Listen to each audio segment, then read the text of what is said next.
Alright, thank you very much. I'd like to thank the organizers for the opportunity to talk here. Alright, so this is just a basic outline, so I'm going to give some motivation and then just some introduction to GPU structures, so some ideas what I'm talking about. Then I'm actually going to get on to information. Okay, so the physics motivation here is that if we have symmetric vacuum backgrounds with no fluxes, then these are classified using holonomy. So, for example, for string theory, when you have a six-dimensional internal manifold, we have Calabi-Yau manifolds, and so for M-theory correspondingly, we get seven-dimensional holonomy manifolds. And so this corresponds to having a parallel of very constant spinor. And however, if we want to include non-trivial fluxes, the spinor here will already be will specify some non-trivial equations, so it's non-tangent in general, and we have to generalize the holonomy structures. So in particular, for six-dimensional spaces, we will get S3 structure manifolds, so this will be some generalization of Calabi-Yau from Leo, Calabi-Yau. But for M-theory, we'll have to look at non-linear GPU structures.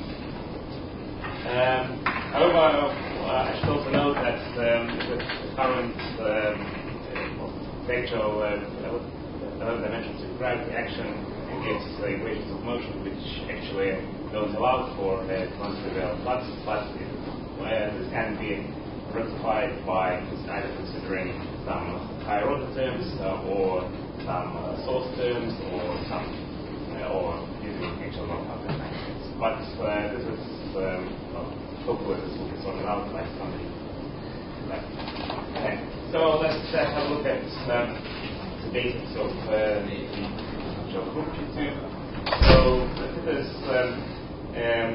can be defined as the orthomorphic group of the Abelian algebra. So it's the group which preserves Abelian multiplication. So it can also be defined as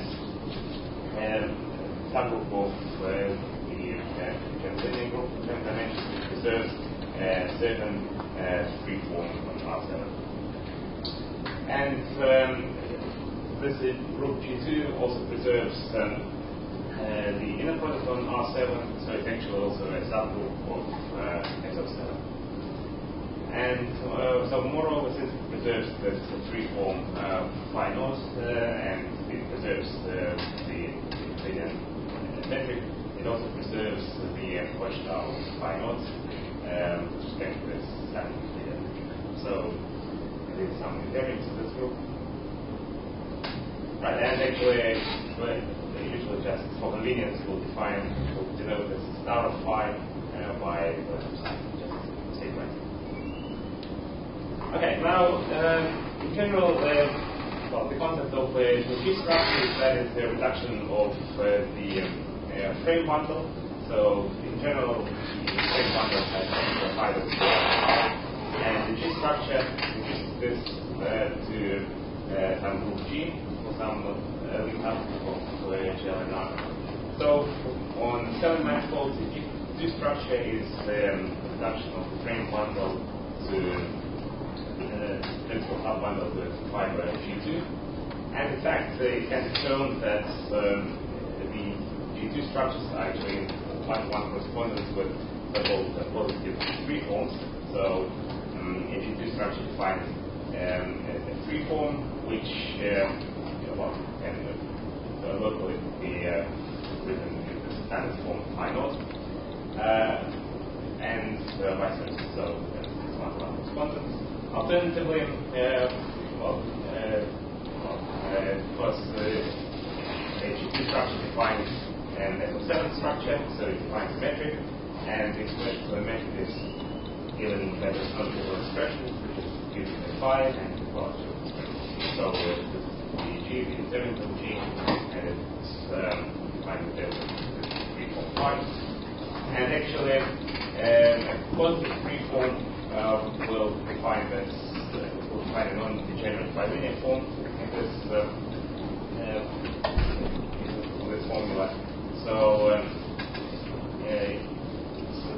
having it free form, then if this bilinear form is not degenerate, it will either define a positive definite metric, so this will give a G2 structure, or it can actually give a split G2 structure, which would have a signature of form. But we'll focus on actual G2 structures with positive definite metric. Right. In fact, when we have a G2 structure, this induces the decomposition of differential forms according to reducible representations of G2. So, the one forms, for example, is point-wise of 7-dimensional space. This is just the standard vector representation of standard representation of G2 on 7-dimensional space. So it's lambda 1,7. So here the subscripts denote the representation, and the superscripts the rank of the differential form. So, by conjugality, lambda 6 is also has the 7-dimensional component. Lambda 2, these are these split in the 7-dimensional component and the 14-dimensional component. So you can think of this as a decomposition of the reality of SO7 in the 14-dimensional reality of G2 plus the transverse split. And I should also say that bases with which correspond to the same representations, they actually isomorphic to each other. So all the 7-dimensional pieces are isomorphic, and the 14-dimensional pieces, the 1-dimensional and 7-dimensional pieces are all isomorphic to each other.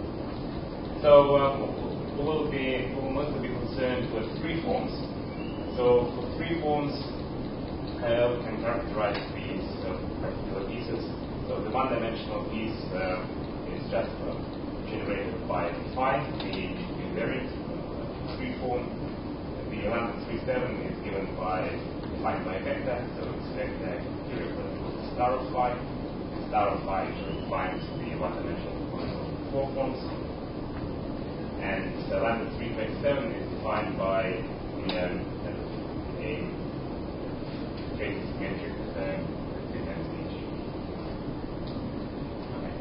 Now, in general, when we have a G structure, we can define the torsional G structure, and in the case of a G2 structure, we can actually the torsion is actually defined by the very root of phi. So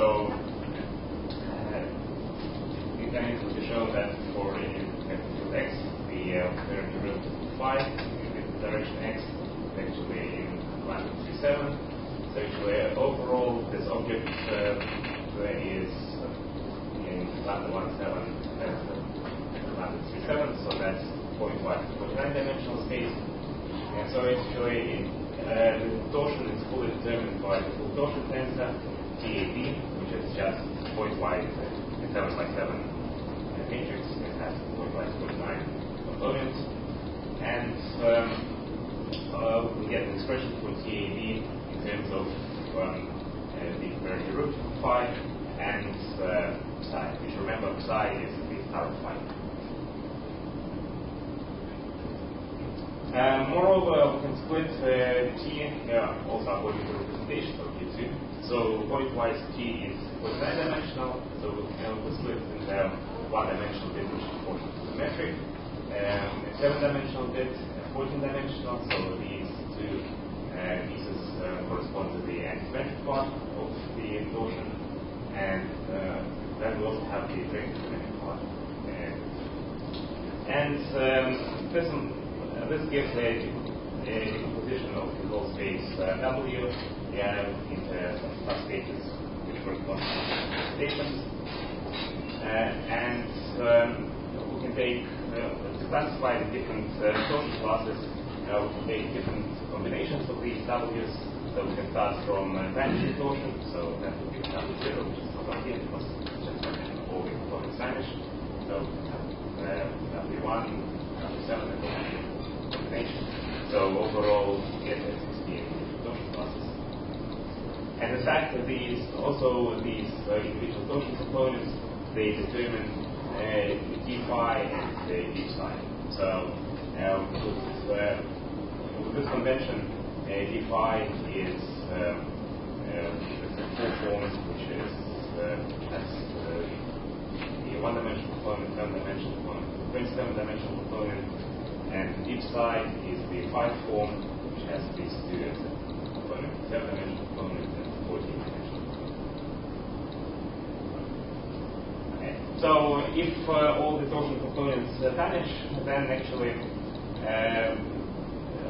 that's from definition, the derivative phi vanishes, and this actually is equivalent to both d phi and d psi, so the star phi vanishing, and this corresponds to GT velocity. Also, in general, this is quite trivial remark that d squared of phi has to be 0 and d squared of psi has to be 0. So actually, if we go back here, this so we have d squared phi and d squared psi. This gives some constraint actually on these components tau 1, tau 7, tau 14, and tau 27. So for some individual cases, we can write down these constraints. They're quite simple. So if we have a torsion class W1, so here we don't have the tau 1 component, then tau 1 actually has to be constant.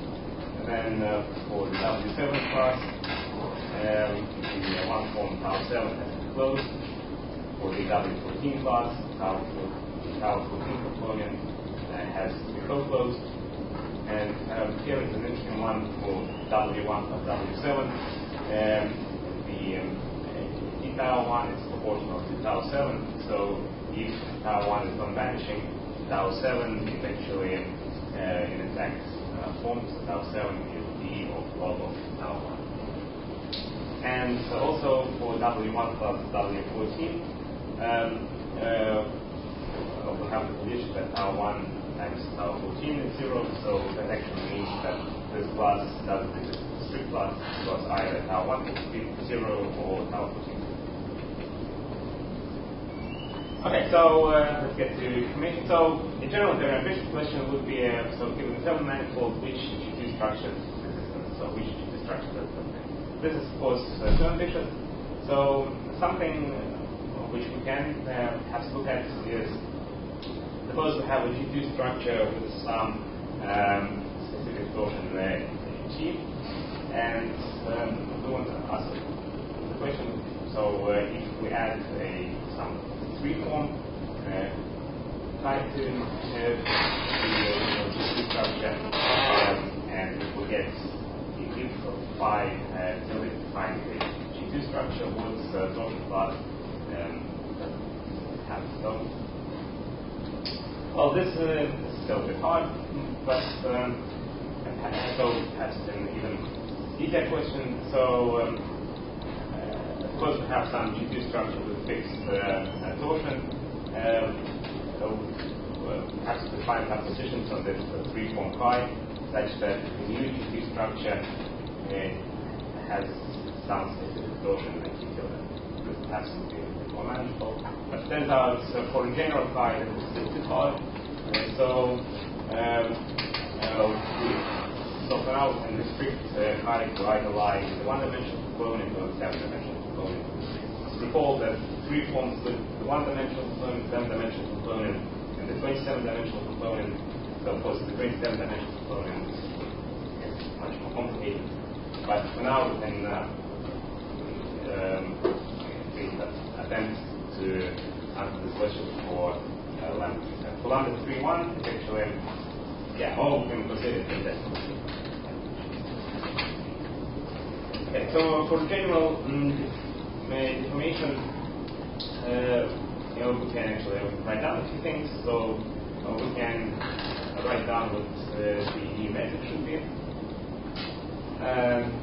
So here we don't assume that phi lies in any particular representation. So it's not general. So here the new metric G filter is defined by this SAB, which is cubic in pi. So it's quite an expression for this new metric. And the new star of pi is also presented with this SAB. So this shows that if we want to consider general pi, this would be a very complicated expression. You can also write down the new Chivita connection, so the difference between the old and the new Chivita connection is given by this expression here. So here the tilde indices correspond to indices raised using the metric. Okay, and we can also write down the new torsion. So this is just a general expression for torsion, and we can write down the full expression, which looks quite messy. And just by projecting onto individual torsion components, we can get the new torsion components and the new representations. So the new GT structure defines the different a new splitting of components in the GT. Okay, so this is just in general, but something more specific. If we have deformation in lambda 3.1, so this just corresponds to the formal rescaling. So I'll just I won't say much about this, but this just gives a rather simple deformation of the torsion. So in fact, the torsion more or less changes just by a W7 component. And so, in fact, it's quite easy to see that if we have a W1 for W7 class, we can just formally rescale it just to get the W1. But if we look at deformations in lambda 3.7, now this 3 pi is defined by a vector V. So we can write down the new metric, the new inverse metric. But the expression for the new torsion is somewhat more complicated. You won't have time to actually digest this, but it's just not. Here W1, W7, W27, and W14 just correspond to splitting of the covariant derivative of V or according to representation. Okay, so we can solve for the various components of W, and then by considering the various conditions, we can get some results for specific torsion classes. So the simplest one is when the torsion vanishes. So in fact, we only get that deformation from vanishing torsion to vanishing torsion exists only if V is parallel. Also, we find that there are no such deformations from the torsion class W1, W7, and W1 plus 7 to zero torsion, and vice versa. And also, there are no deformations from W1 to itself.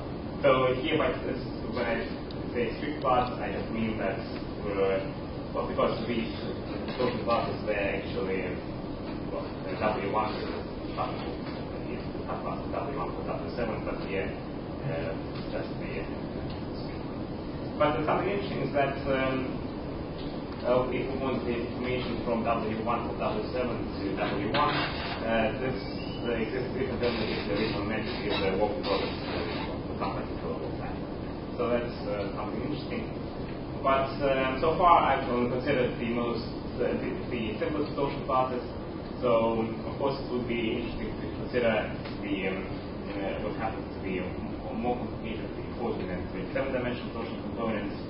And of course the further brain would be to see what happens for information in lambda 327. Because even for vanishing torsion, because these are non-synthetic informations, we could perhaps get some information about or whether the GPU colonial module is non-obstructive to us.